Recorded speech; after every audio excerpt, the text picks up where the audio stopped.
According to the Catholic News Agency and EWTN News, quote, Archbishop Ignatius Kagama is concerned over the seemingly endless violence against Christians that claimed at least 58 lives this past weekend and hundreds of others in recent weeks. It is our prayer, he said, that something definitive will be done to stop the situation that is inhuman. Shockingly, that was more than a dozen years ago and part of my opening remarks at a hearing that I held on July 10th, 2012. One of several hearings, 8 in all, on religious persecution in Nigeria. And since then, things have only gotten worse. 1 year later, in 2013, I visited Archbishop Kagama in Jos, Nigeria.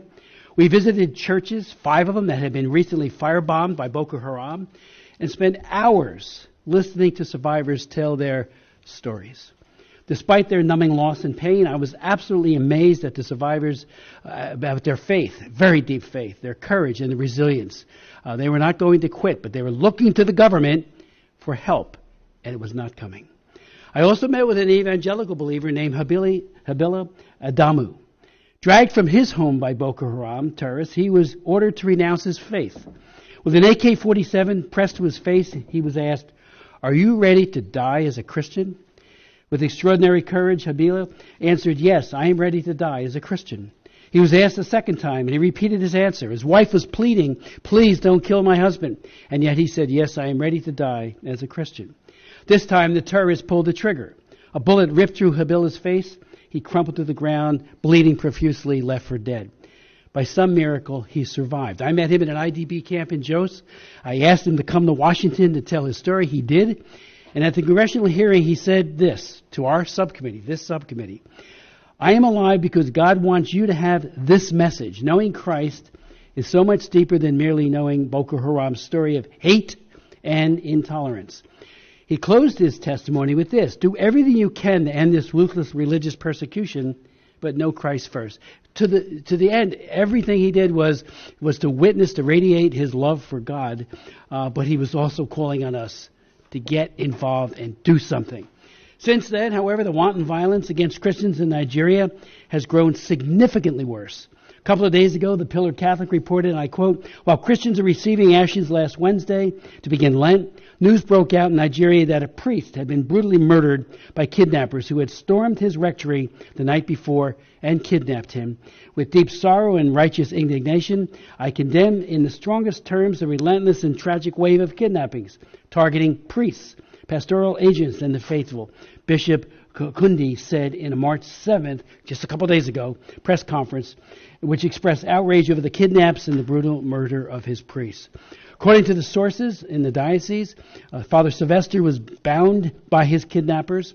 He was shot in the head, and I saw the picture. It is heartbreaking to look at. Shot at close range with an assault rifle, and according to the officials of his diocese. The systematic slaughter and abuse of Nigerian believers must stop. Delay is denial and a death sentence to so many. One of our distinguished witnesses today, Bishop Wilfred Anagbe of the Diocese of Makurdi, Nigeria, traveled a long distance to be with us today and will testify, and this is from his testimony.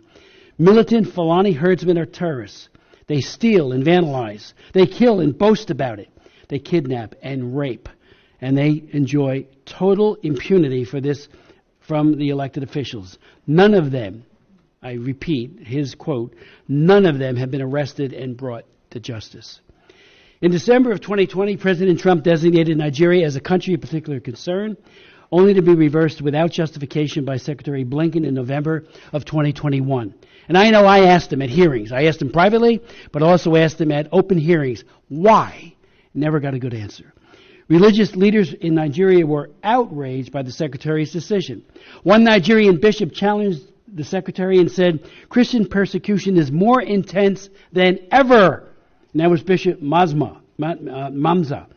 And Genocide Watch has called Nigeria a killing field of defenseless Christians, quote unquote.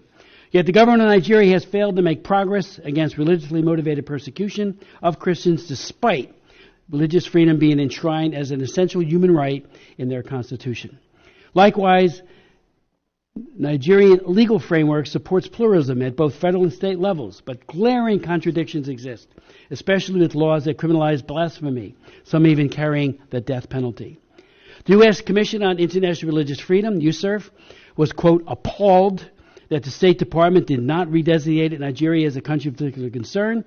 USCIRF had recommended, and we have the former chairman here, Tony Perkins, had recommended this designation 4 years in a row, from 2021 to 2024, and said, quote, there is no justification as to why the State Department continues to fail to redesignate Nigeria as a CPC.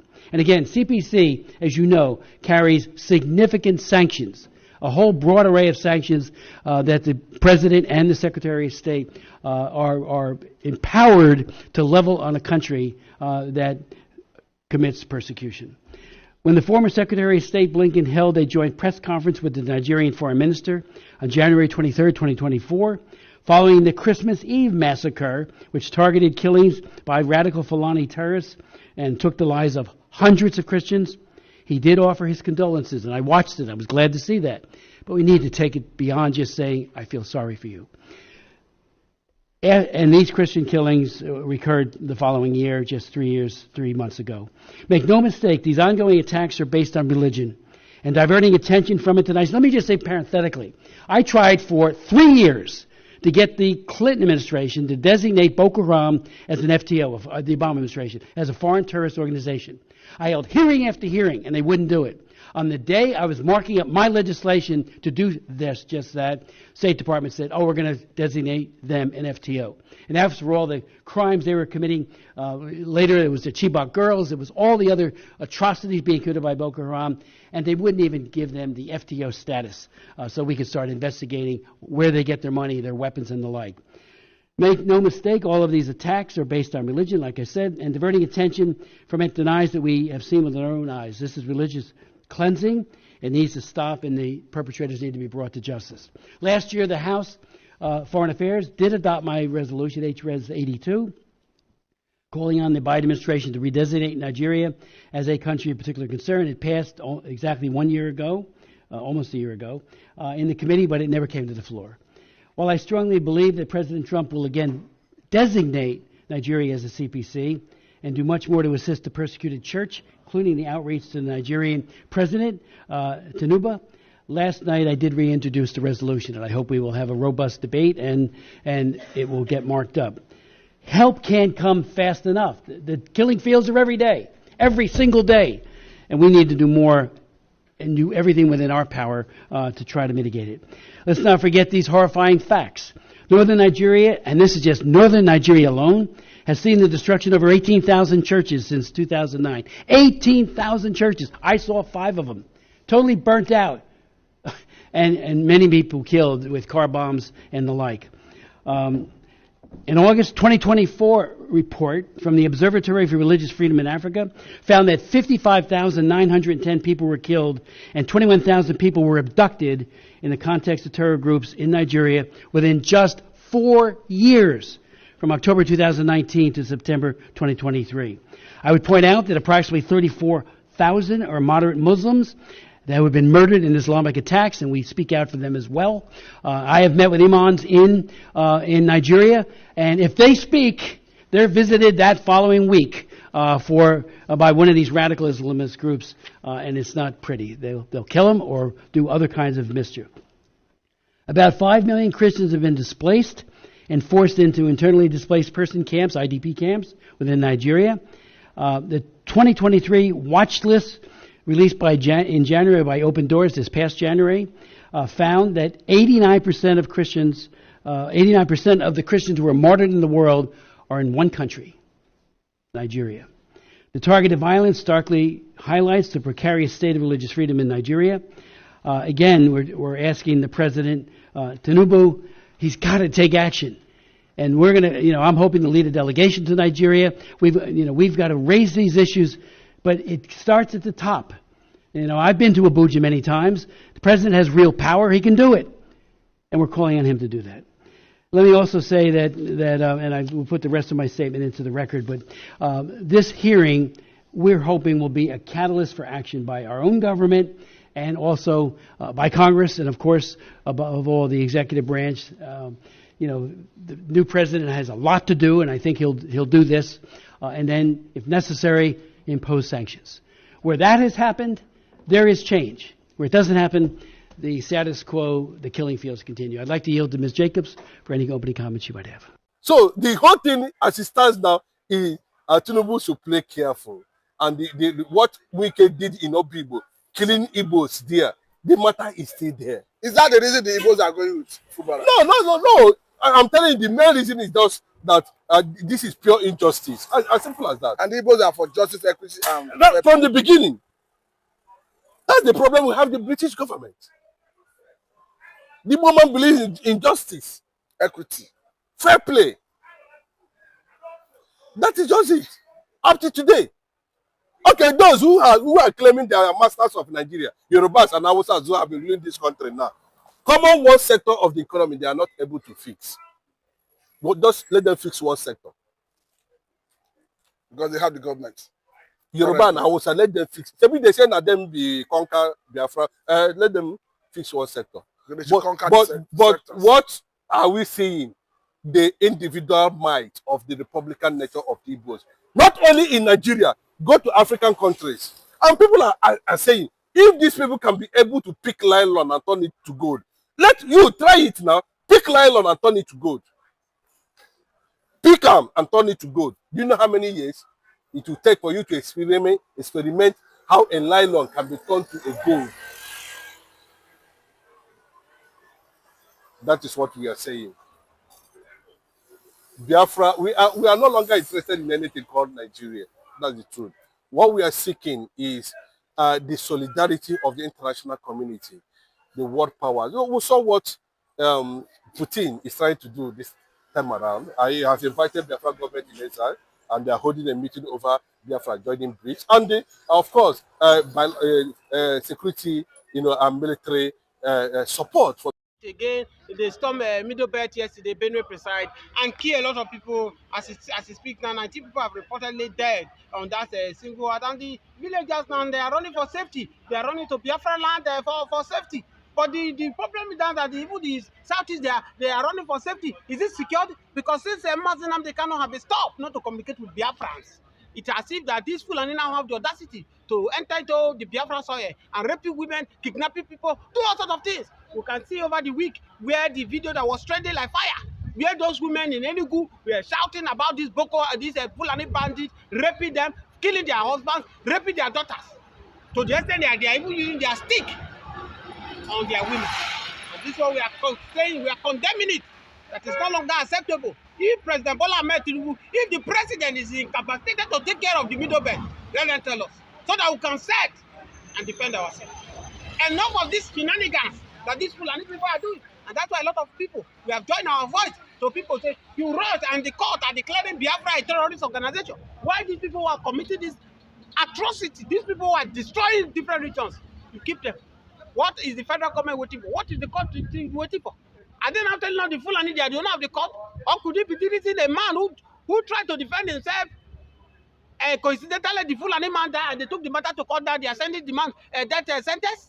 Are they telling us that Fulani are now the owners of Supreme Court? Is that what they are trying to say? We can no longer keep quiet. We will speak. Because you that kill, one day you too, you will die. Today, where is Ayo Adebanjo? He has gone to meet his ancestor. Where is Edwin Clark? Edwin Clark has gone to meet his ancestor. Where is Dr. Kukwe? He has died and meet his ancestor. You that is interviewing me, even me, likewise one day, every one of us will go. This squad is like a marketplace. Everyone come to the market to come and buy. Once you are finished with what you came for, you are going.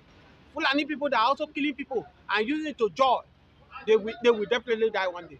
But before somebody will cut your life short, you must do all your possible means to secure yourself. That's why I'm encouraging everybody.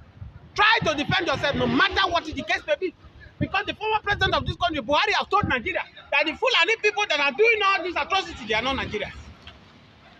President Bola Ahmed Tinubu, if these Fulani who are killing people from the Middle Belt, from Southeast, from Southwest here, they are not Nigerians. Why are you people shading them?